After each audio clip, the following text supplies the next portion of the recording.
about root locus analysis and Nyquist stability criterion. Today we will be sharing that knowledge with you. Hello. Today we're going to talk about the Nyquist stability criterion. To start, we're going to talk about Cauchy's argument. Let's say you have some transfer function h of s that results in a zero in the right half plane.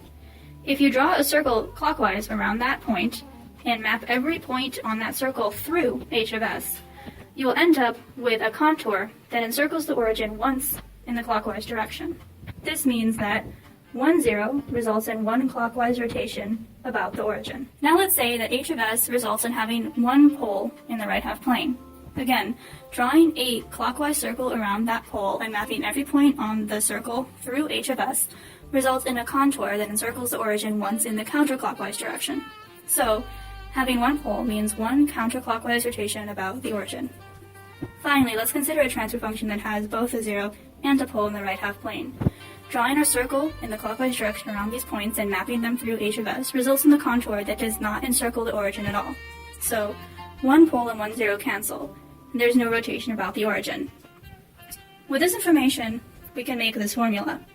N equals the zeros minus the poles, where n is the number of rotations around the origin. If we draw a contour around the entire right half plane, we can learn about the unstable poles and zeros in the right half plane. This is called the Nyquist contour. It starts at negative infinity, goes up to positive infinity, and then encircles the entire right half plane. Now let's take a look at a proportional control system, where k is the constant gain and h of s is the transfer function. The open loop transfer function of this system is k h of s. The closed loop transfer function from Black's formula is k h of s over 1 plus k h of s. If we let h of s equal z of s over p of s, we can rewrite the open loop transfer function as k z of s over p of s, and we can rewrite the closed loop transfer function as well. What's important here is the poles of the closed loop transfer function. We can make the statement that the poles of the closed loop transfer function are the zeros of 1 plus h of s. Here is the formula that shows why. You can see the zeros match the poles. You can also make the statement that the poles of the open loop transfer function are the poles of 1 plus h of s. This is clearly seen because the poles of 1 plus h of s match the poles of the open loop transfer function. Now let's look at an example. Let's say we have a proportional control system with gain of k and transfer function 1 over s minus 1. The open loop transfer function is k over s minus 1. The closed loop transfer function is k over s minus 1 plus k. And 1 plus k h of s results in a transfer function of s minus 1 plus k over s minus 1.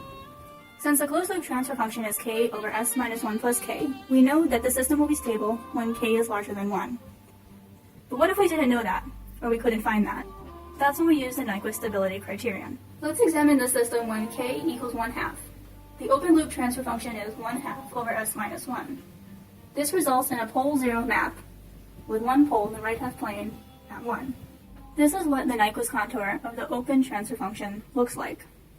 As you can see, the origin is encircled once in the counterclockwise direction. We know this makes sense because the open loop transfer function had one pole in the right half plane. Now let's look at the transfer function 1 plus h of s when k is still 1/2. This results in a transfer function of s minus 1/2 over s minus 1 and creates a pole 0 map with a 0 at 1/2 and a pole at 1. The Nyquist contour of 1 plus h of s does not encircle the origin. Because the pole 0 map has 1, 0, and 1 pole in the right half plane, they both cancel each other out, so there's no encirclements. Now we come to something interesting. We only need to look at the Nyquist contour of h of s because the contour of 1 plus h of s is just the same thing shifted over. So what we can do is look at the Nyquist contour of h of s, and then shift the axes over, and then examine this point at negative 1, 0, because that corresponds to the axes of the Nyquist contour of 1 plus h of s, but it doesn't require knowing 1 plus h of s and mapping through it. Now let's go back to stability.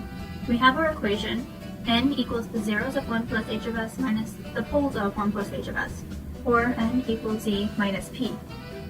This is when the zeros of 1 plus h of s are the poles of the closed loop transfer function, and the poles of 1 plus h of s are the poles of the open loop transfer function. Let's examine what we know. We know n, the number of clockwise encirclements of the Nyquist contour, and we also know the right half plane poles of 1 plus h of s from our knowledge of plain old h of s. So what we need to do is find the right half plane zeros of 1 plus h of s, since these are the poles of the closed loop transfer function. Looking at our example, we know the number of encirclements is 0, and we know the right half plane poles is 1. So we can plug that into our formula and find that there is one right half plane pole in the closed loop transfer function. Now let's examine our system when we have a gain of 2.